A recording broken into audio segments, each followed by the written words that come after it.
Here we have a stepper motor. When I reset the program, we'll see the stepper motor does 4 steps. Ready again? 1, 2, 3, 4. Stepper motors are good for controlling positions of things. They're used widely in printers to feed the paper so you can control the position of the paper when you're feeding it through. Here's the program here, which has been run. Here's the 4 controls, 1, 2, 3, 4. They need to be in that order to make the stepper motor turn clockwise.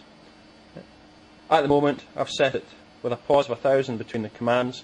That's what's given us a second between each of the steps that the motor takes.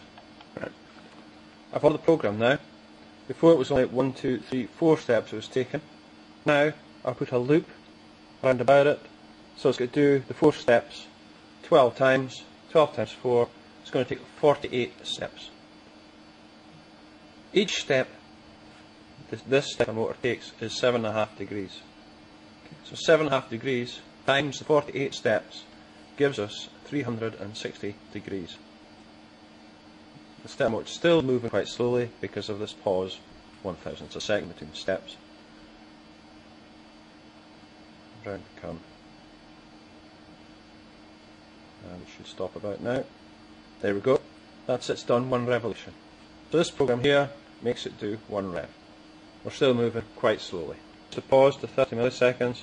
Now when we run the program, the stepper motor moves and completes the 1 revolution much faster. For this particular step motor, this is about the top speed. Okay.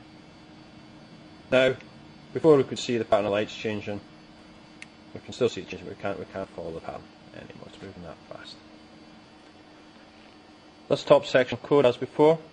Now down here, what was first up here is now last. So this section of code reverses the direction of the stepper motor. So the top section makes it go clockwise, the bottom section makes it go anti-clockwise.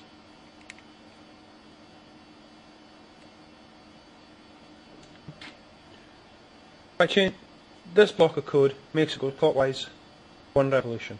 By changing that number 12, if you made it 24, you do 2 revolutions. If you made it 6, you do half a revolution. Okay, so by changing that number, you can control the number of steps you take with the stepper motor.